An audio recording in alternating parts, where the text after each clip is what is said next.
ஸ்ரீ குருபியோ நமக. ஓம் ஸ்ரீ மாத்ரே நமக. அனைவருக்கும் நமஸ்காரம். இன்று நவராத்திரி 5ஆம் நாள். இந்த தினத்தில் நவதுர்கையின் 5வது ரூபமான ஸ்கந்தமாதா போட்டி வழிபடப்படுகிறாள். முதலில் மகளாக சைலபுத்திரியாக, 2வது கன்னியாக, பிரம்மச்சாரிணியாக, 3வது மணமான சுமங்கலியாக, சந்திரகண்டாவாக, 4வது கர்ப்பிணியாக, கூஷ்மாண்டாவாக என்பதை தொடர்ந்து 5வது இந்த தினத்தில் ஸ்கந்தமாதா எனும் தாயான ரூபத்தை வழிபட வேண்டும். பெண்மையின் அனைத்து அம்சங்களையும் வழிபடுவதே நவராத்திரியின் நோக்கம். பெண்கள் சாந்த குணமுடையவர்கள். அவர்களை விட நாம் உடல் வலிமை மிக்கவர்கள். அதனால் பெண்கள் நம்மை எதுவுமே செய்துவிட முடியாது என்று சிலர் நினைப்பதுண்டு. அப்படி பெண்களை சாதாரணமாக நினைத்து, முடிந்தால் எங்களுக்கு ஒரு பெண்ணால் மரணம் நிகழட்டும் என்று பிரம்மாவிடம் வரம் கேட்டான் மகிஷாசுரன். ஆனால் பெண்களால் எதுவும் முடியும். பெண்ணால் இத்தனை கட்டும் தவம் செய்து வரம் வாங்கிய அசுரர்களையும் அழிக்க முடியும் என்பதை உலகிற்கு உணர்த்துவதற்கு, பெண்மையின் பெருமையை உலகம் கொண்டாட வேண்டும் என்பதற்கு மும்மூர்த்திகளின் அருளுடன் அம்பிகை அவதாரம் செய்து அசுரர்களை வதம் செய்தாள். இதையே நாம் 9 நாட்கள் நவராத்திரி என்று கொண்டாடுகிறோம். அன்னையின் 9 அம்சங்களில் மிக முக்கியமான அம்சம் ஸ்கந்தமாதா. முருகனை இந்த உலகிற்கு தந்த தாயாக இன்று அம்பிகையை நாம் வழிபடுகிறோம். இவள் ஞானதாயினி, ஞான ஸ்வரூபமாக இருக்கிறாள். தேவர்களின் சேனாபதி முருகன். முருகனின் ஒரு பெயர் ஸ்கந்தன். ஸ்கந்தமாதா என்றால் முருகனின் தாய். நவராத்திரி பஞ்சமி தினத்தில் ஆதிசக்தியின் ஸ்கந்தமாதா ரூபத்தை வழிபடுகிறோம். 4 கரங்களுடைய ஸ்கந்தமாதா சிம்மத்தின் மீது அமர்ந்து காட்சி தருகிறாள். இந்த ரூபத்தில் அம்பாள் ஞானதாயினியாக திகழ்கிறாள். இந்த ரூபத்தில் ஸ்கந்தமாதா குழந்தை முருகனுக்கு தனது ஸ்வரூபத்தின் ஞானத்தை வழங்குவதால் ஞானஸ்வரூபிணி ஆகிறாள். முருகன் என்ற குகனுக்கு அன்னையானதால் இவள் குகாம்பா, குக ஜன்மபு என்றெல்லாம் போற்றி லலிதா சகஸ்ரநாமம் சொல்கிறது. ஞானிகளையும் ரிஷிகளையும் தேவர்களையும் மனிதர்களையும் கொடுமை செய்து வந்தான் அரக்கன் தாரகாசுரன். சிவபெருமானின் மகனை தவிர வேறு யாரும் தன்னை கொல்ல முடியாது என்று பிரம்மாவிடம் வரம் பெற்றும் இருந்தான். அப்படிப்பட்ட தாரகாசுரனை வதைக்க அன்னையின் வரம் வாங்கி பிறந்தவரே கந்த பெருமான். இந்த ரூபத்தில் அம்பாளின் மடியில் குழந்தை முருகனாக அமர்ந்துள்ளான்.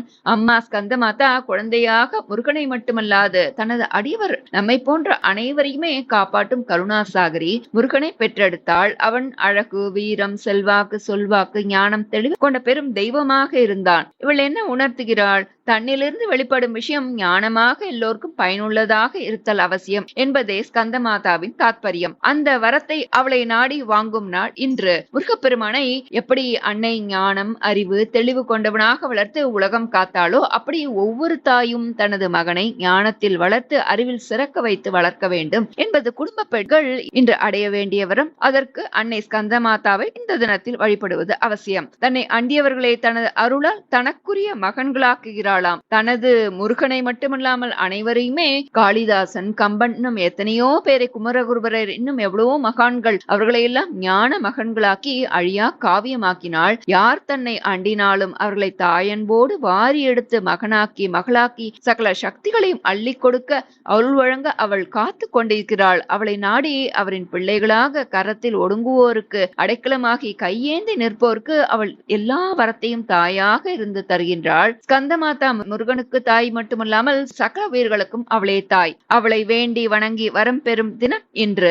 தேவ அசுரர்கள் பார்க்களை கழந்த போது வெளிப்பட்ட ஆழகால விஷத்தை சிவபெருமான் அருந்தி ஆடிய ஆட்டம் புஜங்க தாண்டவம். அதில் வரையப்பட்ட கோலம் புஜங்க தாண்டவ கோலம். அதிலிருந்து வெளிப்பட்டவள் அன்னை ஸ்கந்தமாதா. இவளுக்கு காசியில் ஜெய்த்புரா என்ற பகுதியில் கோவில் உள்ளது. தேவி ஸ்கந்தமாதாவை விசுத்தி சக்கரத்தில் சித்தத்தை வைத்து தியானித்து பூஜிக்க வேண்டும். விசுத்தி என்றால் கலப்படம் இல்லாது தூய்மையானது. இவளது அருள் இருந்தால் இந்த சக்கரத்தை அடைவோரின் மனம் தூய்மையான கருத்துக்களால் நிறையும். இவளை சரணடைந்தோர் மனத்தில் தூய்மையில்லாத கருத்துக்களை இருக்காதாம். இவளது வடிவம் பக்தர்களை மெய்மறுக்க செய்யும். தூய்மையின் வடிவானவள் இவள். தாமரை மலர் மீது அமர்ந்து தவம் செய்வதால் பத்மாசினி என்று அழைக்கப்படுகிறாள். இவளை வணங்க வாழ்க்கையில் உள்ள துன்பங்கள் நீங்கி மன அமைதி கிடைக்கும். மன அமைதியுடன் ஆத்ம அமைதியும் கொடுப்பவள் ஸ்கந்தமாதா. நம்பியவர்களை கைவிடாமல் அவர்கள் வேண்டியதையெல்லாம் கொடுத்து மோட்ச வீட்டையும் சேர்த்து தரக்கூடியவள் இந்த தேவி. அக்னி ஸ்வரூபமான ஸ்கந்தனின் திரு அவதாரத்திற்கு காரணகர்த்தா இவள். அக்னி எவ்வாறு அனைத்து பொருட்களையும் சுட்டரிக்கிறதோ அவ்வாறே நம்மை சூழ்ந்து சுட்டரிக்கக்கூடிய துன்பத்தை எல்லாம் இவள் சுட்டரிப்பாளாம். அங்காரகனால் ஏற்படும் தோஷங்களையும் போக்குபவள் இவள். இந்த நவராத்திரி காலத்தில் இவளை வணங்க சகல பேறுகளையும் கொடுத்து ஞானத்தையும் மன அமைதியும் கொடுத்து புத்திர பாக்கியமும் அளிப்பவள். இன்று 5வது நாளுக்குரிய குமாரி சண்டிகா தேவி. அவளுக்குரிய மந்திரம் ஓம் சண்டிகா சண்டிகாயை நமக. ஓம் சண்டிகாயை நமக. சுவாசினியின் பெயர் ஸ்கந்தமாதா. அவளுக்குரிய மந்திரம் ஓம் ஸ்கந்தமாதாயை நமக. ஓம் தேவி ஸ்கந்தமாதாயை நமக. இன்று நாம் வழிபடும் குமாரியான சண்டிகா தேவி நவராத்திரி நாயகரில் ஒருவள். இந்த நவராத்திரி காலத்தில் தேவி மகாத்மியம் படிப்பது உயர் பலன்களை கொடுக்கும். அது படிக்க இயலாதோரும் சண்டிகா தேவியின் அவதார மகிமை கேட்பது படிப்பது அளவற்ற புண்ணியங்களை கொடுக்கும், சங்கடங்களை நீக்கும் அப்படின்னு சொல்லப்படுறது. நாம சண்டிகா தேவியின் புராணம் தெரிந்து கொள்ளலாம். முன்னொரு காலத்துல சும்பன் நிசும்பன்ற இரு அரக்கர்கள், அவர்கள் தங்களுடைய அரக்க குணத்தினால சகல எல்லா தேவர்கள் முனிவர்களுக்கு எல்லாருக்கும் தொந்தரவு கொடுக்கிறா. அவர்களை அழிக்க மும்மூர்த்திகளும் தங்கள்கிட்ட இருக்கக்கூடிய சக்தி அனைத்தையும் திரட்டி ஒன்றிணைத்து ஒரு மகா சக்தியை உருவாக்கினார்கள். அவ்வாறு உருவாக்கப்பட்ட தேவியும் அரக்கர்களை அழிக்க வந்தாள். அழகு நிரம்பியிருந்த அந்த தேவியை பார்த்த அந்த சண்டன் முண்டன்ற இரு அரக்கர்களும் இவ்வளவு அழகு பொருந்திய ஒரு பெண்ணை தங்களுடைய மன்னர்கள்ல ஒருத்தர் மணந்து கொள்ள வேண்டும்னு நினைத்தார்கள். அதனால அந்த தேவியிடம் சென்று, ஏ பெண்ணே, இத்தனை அழகு பொருந்தியவளாக இருக்கிறாயே, நீ ஏன் வனத்தில் அலைகிறாய்? எங்களுடைய அரசரை மனம் புரிந்து கொண்டு நீ வந்து அரண்மனையில் வாழலாமேன்னு சொல்றா. யார் என்னை வெற்றி கொள்கிறார்களோ அவரையே நான் மணப்பேன் என்றாள் தேவி. அவ்வாறே போரிட்டு சண்டன் முண்டன் இருவரையுமே வதம் செய்தாள். அதற்குள் இந்த செய்தி சும்பன் நிசும்பனை எட்டியது. தேவியை எப்படியாவது திருமணம் செய்து கொள்ள வேண்டும் என்று எண்ணினார்கள் அந்த அசுரர்கள். தேவியுடன் போர் புரிய ரக்த பீஜன் என்ற அரக்கனை அழைத்தனர். அந்த ரக்த பீஜன் என்பவன் தன்னை யாரும் அழிக்க கூடாதுன்னு ஒரு வித்தியாசமான வரத்தை பெற்றிருந்தான். அந்த வரம் என்ன? தனது உடலில் இருந்து வெளியேறக்கூடிய ஒவ்வொரு சொட்டு ரத்தத்திலிருந்தும் பல பல ரக்த பீஜன் உருவாக வேண்டும் என்பதே அந்த வரம். தேவியும் அவனுடன் கடுமையாக போர் புரிந்தாள். ஆனா அவனுடைய உடம்புல இருந்து வெளியேறிய ரத்தத்திலிருந்து பல ரக்த பீஜன்கள் தோண்டிக் கொண்டே இருந்தார்கள். அதனை பார்த்த தேவிக்கு ரொம்ப கோபம் வந்தது. தன்னுடைய அம்சமான சண்டிகை என்ற தேவியை தோற்றுவித்தாள். மேலும் ரக்த பீஜன் உடலில் இருந்து வெளியேறக்கூடிய அந்த ரத்தத்தையும் அவள் குடிக்க வேண்டும், ஒரு சொட்டு ரத்தமும் கீழே விடக்கூடாது என்று சொன்னாள். சண்டிகா தேவியும் அப்படியே ரக்த பீஜனை எளிமையாக வதம் செய்தாள். அவனை அடுத்து சும்ப நிசும்ப அரக்கர்களையும் அழித்த தேவியின் கோபமானது குறைந்தது. அவளிடம் சாமுண்டி வந்து தனக்கு அடுத்த பணி என்ன என்று கேட்க, என்னை வணங்கக்கூடிய பக்தர்களுக்கு எனது அம்சமான நீ நல்ல அருள் புரிய வேண்டும், அவர்கள் வேண்டிய அனைத்து வரங்களையும் அளித்து அவர்களது சங்கடங்களை எல்லாம் போக்கி அவர்களுக்கு சந்தோஷமான வாழ்க்கையை கொடுக்க வேண்டும்னு சொல்கிறாள். அதனால் இந்த நவராத்திரி காலத்தில் 5வது தினத்தில் அல்லது நவராத்திரி காலங்களில் சண்டிகா தேவியை வணங்கி அவளுடைய அவதார மகிமையை கேட்க சங்கடம் தீர்ந்து சந்தோஷமான வாழ்க்கையை பெறலாம். தேவி ஸ்கந்தமாதா மந்திரம் ஓம் தேவி ஸ்கந்தமாதாயை நமக. ஓம் ஸ்கந்தமாத்ரே நமக. தேவி ஸ்கந்தமாதா தியான ஸ்லோகம். சிம்ஹாசன கதா நித்யம் பத்மாஷித கரத்வய சுபதாஸ்து சதா தேவி ஸ்கந்தமாதா யசஸ்வினி.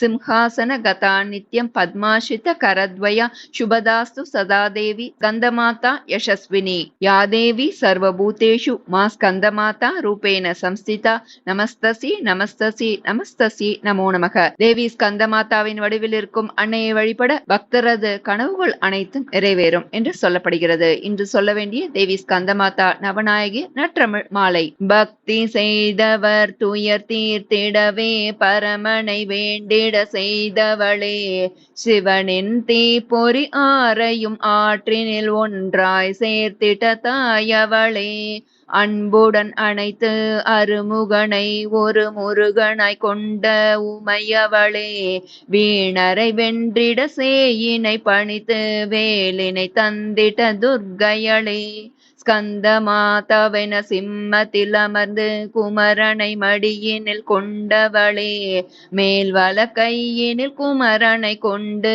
மேலிட கையினால் அருள்பவளே, மற்றிரு கைகளில் தாமரை மலரினை தாங்கிய அருள் தரும் சதுர்புஜளே, நவநாயகியரில் 5ஆம் நாள் இன்று ஸ்கந்தமாதாவின் தாழ் பணிந்தேன், நவநாயகியரில் 5ஆம் நாள் இன்று ஸ்கந்தமாதாவின் தாழ் பணிந்தேன் என்று சொல்ல வேண்டிய அபிராமி அந்தாதி பாடல். ககனமும் வானம் புவனமும் காண விற்காமன் அங்கம் தகனம் முன் செய்த தவப் பெருமார்க்கு தடக்கையும் செம்முகனும் முன்னான்கிரு 3 எனத் தோன்றிய மூதறிவின் மகனும் உண்டாயது அன்றோ வள்ளி நீ செய்த வல்லபமே.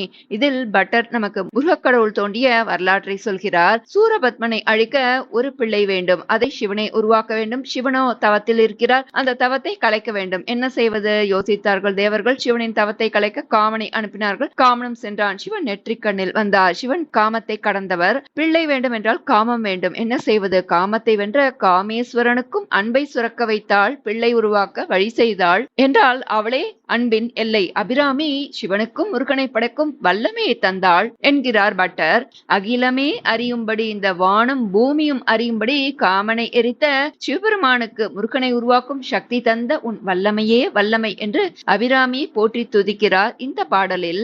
இந்த நன்னாளில் ஆபத்தில் அகப்பட்டு கொண்டவர்களை அஞ்சேல் என்று ரட்சிக்கக்கூடிய ஸ்ரீ துர்காதேவியின் உயர்ந்த சக்தி வாய்ந்த 32 திருநாமங்கள், அன்னையே பிரசன்னமாகி பிரம்மாதி தேவர்களுக்கு சொல்லிய சக்தி வாய்ந்த 32 திருநாமங்கள் மலை போன்ற இடர்களையும் நொடியில் போக்கும் அந்த நாமத்தை இந்த தினத்தில் சொல்லலாம். துர்கா, துர்கார்த்தி சமணி, துர்காபத் வினிவாரிணி, துர்கமச்சேதினி, துர்கசாதினி, துர்கநாசினி, துர்கதோத்தாரிணி, துர்கநிஹந்திரி, துர்கமாபகா, துர்கமஜானதா, துர்கதைத்ய லோகதவானல, துர்கமா, துர்கமாலோக, துர்கமாத்மஸ்வரூபிணி, துர்கமார்கப்ரதா, துர்கம வித்யா, துர்கமாஸ்ரிதா, துர்கமஜான சம்ஸ்தானா, துர்கமத்யான பாசினி, துர்கமோக, துர்கமக, துர்கமார்த்த ஸ்வரூபிணி, துர்கமாசுர சம்ஹந்திரி, துர்கமாயுத தாரிணி, துர்கமாங்கி, துர்கமதா, துர்கம்யா, துர்கமேஸ்வரி, துர்கபீமா, துர்கபாமா, துர்கபா, துர்கதாரிணி.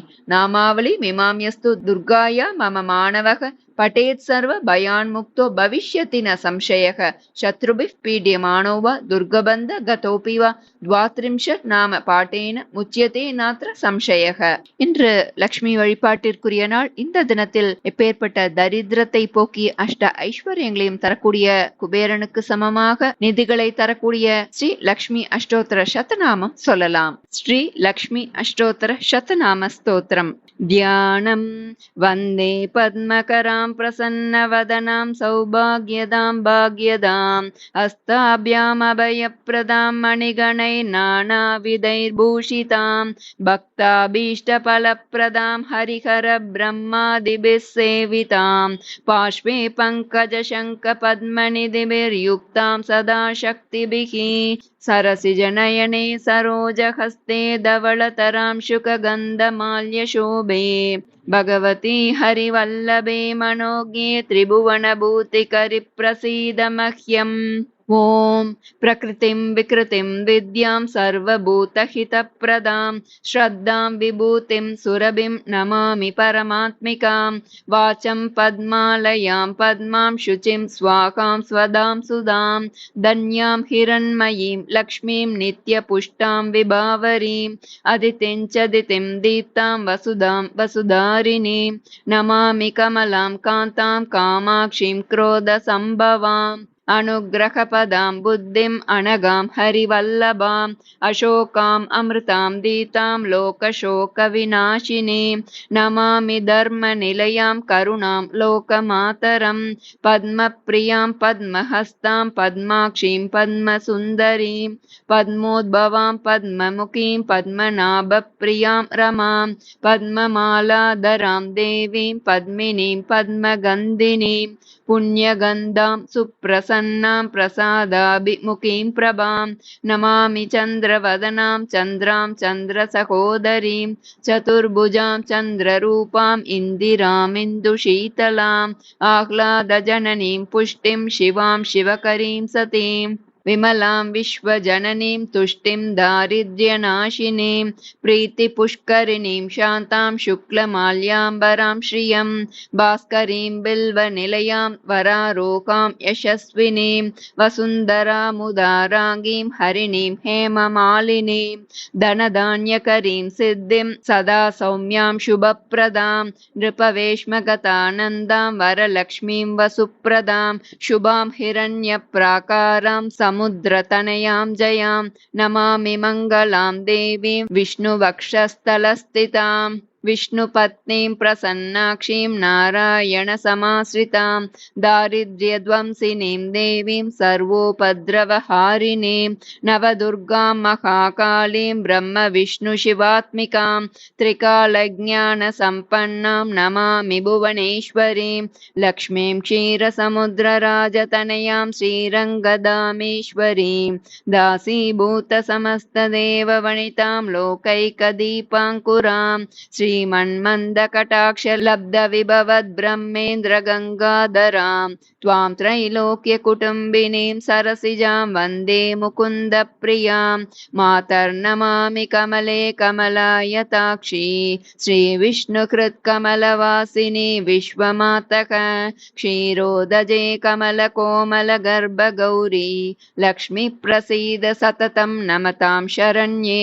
त्रिकालं यो जपेद्विद्वान् षण्मासं विजितेन्द्रियः दारिद्र्यध्वंसनं कृत्वा सर्वमाप्नोत्ययत्नतः देवी नाम सहस्रेषु पुण्यमष्टोत्तरं शतं येन श्रियमवाप्नोति कोटिजन्म दरिद्रतः भृगुवारे शतं धीमान् पठेद्वत्सरमात्रकम् अष्टैश्वर्यमवाप्नोति कुबेरैव भूतले दारिद्र्यमोचनं नाम स्तोत्रमम्बापरं शतं येन श्रियमवाप्नोति कोटिजन्म दरिद्रितः भुक्त्वा तु विपुलान् भोगान् अस्या सायुज्यमाप्नुयात् प्रातःकाले पठेन्नित्यं सर्वदुःखोपशान्तये पटंस्तु चिन्तये देवीं सर्वाभरणभूषिताम् इति श्रीलक्ष्मी अष्टोत्तरशतनामस्तोत्रं सम्पूर्णं।